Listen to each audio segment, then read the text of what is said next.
to average 25 points on 50% shooting in the bubble. My guess is, Mike, Kentucky's Alumni Association is going to reach out to him. According to Adrian Woj, who's sitting right here, Danilo Gallinari signing a 3-year, $61.5 million contract to join the Hawks, going to leave OKC. Gallinari made 148 catch-and-shoot three-pointers last season. That was 6th best in the league. And then this one just breaking, 6th man of the year. Of course, he's a Clipper. Montrezl Harrell agrees to a 2-year deal with the Lakers. Going across town. He's playing in the same building, actually. Harrell averaged 14.8 points per game last season, which was the 4th most in the league, behind only Giannis, Zion, and Russell Westbrook. There are plenty of other players on the move. Dwight Howard has agreed to a 1-year deal with the Sixers. He just keeps bouncing around the league. Mason Plumlee headed to the Pistons, 3-year deal. Derek Favors, he's going back to Utah.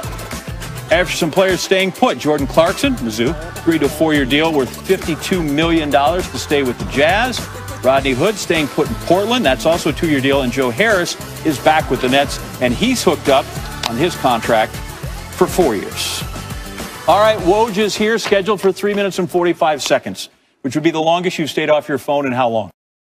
Like 4 days? Yeah, about that. We'll see if that holds. Let's start with Danilo Gallinari finalizing his agreement with the Hawks, okay? Does that impact, or how does it, with where Gordon Hayward's going to land? Well, it's certainly a team off the board for Gordon Hayward. They did have interest in him. Gallinari is a great pickup for the Hawks. That's a young team, a really good young core led by Trae Young. They want to get closer to the playoffs.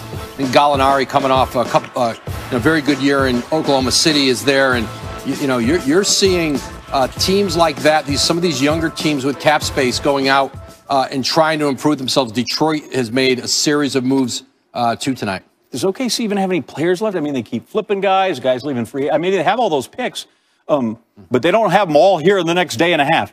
Free agency tonight, because we got all these things came in the last 3 hours. How busy is it? Where's the buzz tonight? Well, you're seeing a lot of deals. This is a depressed marketplace. You've got ownership and who don't have fans. You're seeing, I think, a lot of agents taking offers that are there on the table, but you're seeing a great premium on shooting. Joe Harris, 4 years, $75 million to return with Kyrie, KD. Davis Bertans in Washington, solidifying his role next to Bradley Beal. 5 years, $80 million. And obviously Gallinari, 61. There's a premium on shooting right now, and you see it with those players. See folks getting picked here and here. Is there anybody, is there a Jenga piece? Is there a domino here they're waiting for fall that might change a bunch of stuff? Because from the depressed market, it doesn't sound like maybe they're that guy, but what do we see? Yeah, this is not going to be a free agency where you're going to see a lot of impact players changing teams. It's Christian Wood going to Houston, just reported 3 years, $41 million from Chicago, or from Detroit, excuse me. Montrezl Harrell going to the Lakers, 2 years, $19 million. So he goes from the Clippers to the Lakers when Dwight Howard left for Philly. And now Anthony Davis with the Lakers, who's going to take some time deciding the kind of deal he's going to do, the length of the deal. He can do a 2+1 that would align him with LeBron James contractually. He may not decide until at least after Thanksgiving. So AD certainly out there. That's the one everybody is watching, although they don't expect him really to move. He's not going anywhere. And then real quick, with the Nets, because the James Harden thing's floating out there, I don't know that necessarily they've talked about it, but everybody else has. As they do things, we watch, you mentioned Joe Harris gets signed, Landry Shamet gets traded for. Do we know that they're stockpiling other pieces, or is this just like, no, these are guys on our team? Yeah, they talked early, over a week ago with Houston, not very substantive talks. Houston's not shown a desire right now to really want to move quickly on James Harden. Joe Harris was the offseason priority for Sean Marks in Brooklyn. He gets that $75 million deal. They bring Landry Shamet in, and we'll see. There's still more moves to be made in Brooklyn, but they're focused now on just having those complimentary guys around KD and Kyrie, and Harris was at the top of the list to keep him. Really, because they get their big free agent addition from last year, this year, when Kevin Durant and the big player's still out there, Gordon Hayward. He's still talking. He's an unrestricted free agent. He's somebody who can certainly move the needle around the league when he makes his decision. That's Woj here on this Sports Center. Obviously, we'll get him his own ESPN network, and you can watch him days and days and days until the season starts. Thanks, Woj. Say, John. Well, when the Raptors open the next NBA season, they won't even be playing in their home arena. The organization announcing today that due to the COVID-19 restrictions in Canada, the team will tip off the season in Tampa instead of Toronto. Game set for the same arena where the Stanley Cup champion Lightning play. Raptors president Masai Ujiri had this to say about playing in Tampa, quote, ultimately, the current public health situation facing Canadians, combined with the urgent need to determine where we will play games, means that we will begin our 2020-21 season in Tampa, Florida. So we'll be away from our home and our fans for now. They say absence makes the heart grow fonder. I'm not sure that's possible for us. We love Toronto. Sixers and the Knicks, and Stephen A. Smith joining us now. We'll get to the Knicks in a moment, but Philly last offseason, they were very busy with deals at the start of free agency. They gave big contracts to Al Horford, Tobias Harris, max deal to Ben Simmons. Daryl Morey and Doc Rivers now leading this team. Horford is gone in that big contract. Do you expect more to be active in free agency here? Well, first of all, that's his MO, so of course I expect him to be active. Secondly, and more importantly, think about what he's doing here. You add Danny Green, you add Terrence Ferguson, you definitely add Seth Curry, who's a Curry. That means he can shoot, okay? So you're trying to surround your big man, Joel Embiid, with shooters, particularly in the event that you end up losing Ben Simmons because you're going after James Harden yourself. I don't know whether that'll happen or not, but I know if I'm the Philadelphia 76ers, I certainly do not want to let James Harden go to Brooklyn. Remember, Daryl Morey was mired in a Western Conference for years, you know, teasing about the potential championship squad that he had, but he kept running into a trifecta that he simply couldn't match up against in the Golden State Warriors with the greatest shooting backcourt in the history of basketball in Klay Thompson and Steph Curry, along with Kevin Durant. Now Kevin Durant is in Brooklyn. He's got Kyrie, and he could potentially get Harden. If you're Daryl Morey, you want to make sure you get Harden to pair him with Embiid. You might want to hold on to Ben Simmons, but I doubt Tillman Fertitta and the Rockets will let you. You'll have to give up multiple pieces, picks, and things of that nature.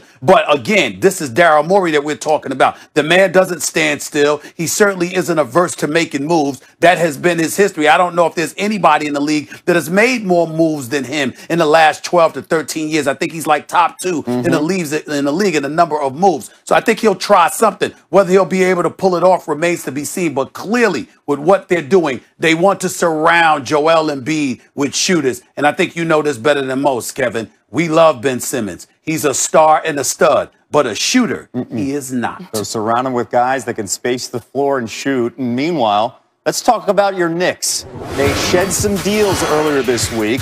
It's been a very good week in New York. Obi Toppin now coming in. Now the Knicks have $35 million in space. What do you expect to see from Leon Rose? Well, I think they're going to go after one or two people. They're certainly going to go after Gordon Hayward. They think he fills all the boxes and he's an ideal fit for them. I'm not sure that's true, particularly since they drafted Obi Toppin and he's box office attraction and he can pretty much play that position, even though Gordon Hayward could play the 2 or the 3, as far as I'm concerned, at least on the offensive side of the floor. But I like Fred VanVleet, and I think that even though you're hearing that he'll probably re-sign and stay in Toronto with the Raptors, even though they'll be playing in Tampa at the beginning of the season, I would love to see the New York Knicks get a point guard, somebody who's a threat to score the ball, who's poised, doesn't fold under pressure, can put up points from the perimeter, and has a championship pedigree. That's Fred VanVleet, not Frank Ntilikina, which is a primary reason why Phil Jackson is no longer an executive in the National Basketball Association, because that was his draft pick. And by the way, he passed up on Donovan Mitchell in order to get that dude. Don't get me started. In the end, what it comes down to is I think you need guard play. I think you need elevated guard play. I know the Knicks like Gordon Hayward. Obviously, having $35 million in cap space, it looks like he's the guy they may go after. We don't know what that's going to materialize into. He was competing for a championship. Clearly, that's not going to be the immediate future for the New York Knicks. So I don't know whether he'll resign with Boston, go to Indiana, or go someplace else. But the New York Knicks are definitely in play. So they say. We'll see what happens with that. But I do believe Fred VanVleet should be somebody they consider if he gives any kind of indication that he's willing to consider them, because that little brother can play. He can shoot. He can run a show. He's a threat offensively from that point guard spot. And God knows they don't have that available to them right now. He'd be perfect in New York in this system. By the way, we're not going to get you started because, it's been a good week for your Knicks. We'll see how this plays out moving forward. Thank you, Stephen A. Greek Freak, once again, Giannis has some attractive options available. Again, he can sign a 5-year Supermax deal this offseason or next at over $45 million per season. Should he take a Supermax from another team next offseason, it would be just a 4-year deal at about $36 million per year, and that is significantly less. We're joined now live on SportsCenter by Stephen A. Smith. And Stephen A., you know how much Giannis could get from Milwaukee, $228 million over 5 years. So in your opinion, what should he do? Should he sign that Supermax with the Bucks or not?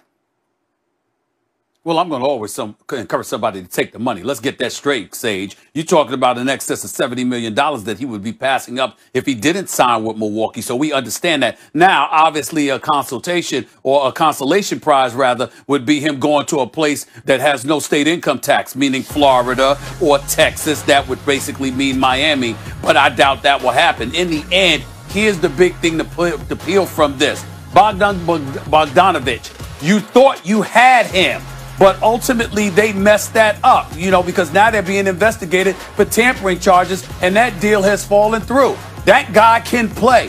He is going to be somebody that adds something to the equation. Now, if he goes to Atlanta, you have nothing to worry about. But let's say, for example, somehow, some way, the Lakers are able to get their hands on him. Maybe in a sign and trade, something along those lines involving Kyle Kuzma. Then you've buffered the Lakers roster, and you've basically eliminated any chance of Milwaukee winning a championship. I'm certainly not saying that will happen, but those are the kind of things that have been discussed over the last couple of hours. In the grand scheme of things, Milwaukee is good. They're one of the elite teams in the Eastern Conference, but do we look at them and pencil them in as champions eventually? No, we do not. And that is the kind of thing you wanted to make sure you put yourself in position to be, so you can ensure re-signing Giannis. Now that that's not the case, I don't know what to make of it, because Giannis isn't talking to anybody. We presume that he will ultimately sign with Milwaukee, but we simply don't know. Again, the addition of Drew Holiday, a good one, but is that enough for Giannis to make his decision to stay? So we'll see what he does as he stays quiet right now. Meantime, another star who recently made a big decision is James Harden, and he turned down that 2-year, $103 million extension from the Rockets. Woj reporting that his sole focus remains on the Brooklyn Nets. As for the Nets, their GM Sean Marks, he was asked earlier today about whether or not he would mortgage the team's future for a star player. Stephen A., here's his answer. If you put it like mortgage the future, I would probably say no, right? There comes a fine line where you say, okay, look, this is what we're willing to do, not only in a trade for a star player, but every trade for that matter. We want to build something sustainable here. This is not something that's a fleeting moment, go all in, and, a year or 2 years from now, we're sitting here going, all right, well, great, now we got to completely rebuild all over again, and we don't have the assets to rebuild with. So there's the other side where you go, look, take advantage of what we have right now and take advantage of the moment. We obviously have, a talented group that we can put on the floor as is. Until we know what deals are being offered or we're offering, it would be difficult to say. But by mortgaging your future, Stefan, no, we wouldn't want to do that. Yeah, Sean Marks, I don't think he said James Harden's name once at all there. Probably pretty smart. But he's talking to his fan base, his team, but also talking to the Houston Rockets, Stephen A. So what do you think the likelihood is that Harden gets what he wants and gets to Brooklyn? Well, I still think it's a 50-50 proposition, but let's give major props to Sean Marks. I mean, he danced better than Fred Astaire, Michael Jackson, and Sammy Davis Jr. all rolled into one, God rest their souls. The fact of the matter is, when you look at what he's talking about not mortgaging their future. Karis LeVert can play. Spencer Dinwiddie can play. Jared Allen can play. And certainly you don't want to give up multiple picks. But let me remind everybody, James Harden and Kevin Durant ain't approaching 40. Both of them are age 32. They've got at least 5 years left in this league at a very elite level. But who's to say Kevin Durant's going to stay in Brooklyn for that long? Signed a 4-year deal, 3-year in the opt-out. He didn't play this year. He's got about 2 full seasons left. You better win a championship if you got Kevin Durant on your squad. He's coming off the Achilles. You don't know whether or not he's going to be 100%. We know Kyrie Irving is injury prone, and what you have the opportunity to get is a 3-time scoring champion, one of the most prolific scorers this game has ever seen, and he wants to come to your squad in Brooklyn, not Madison Square Garden, Brooklyn, with KD and Kyrie, and you're going to sit up there and say, we don't want to mortgage our future involving Spencer Dinwiddie and Karis LeVert. I love those players. They've got a lot of promise, but they ain't KD. They ain't Harden. They ain't Kyrie. Sean Marks needs to stop that stuff and stop dancing as much as he's dancing. Or maybe he can dance and just say, hey, I'm dancing right now. Y'all figure out what the hell I want to do. But he should want to get Harden, and if he has to give up those assets to get him, you go ahead and you do it, because it's Brooklyn, it's KD, it's Kyrie, period. Stephen A., maybe it is strategic.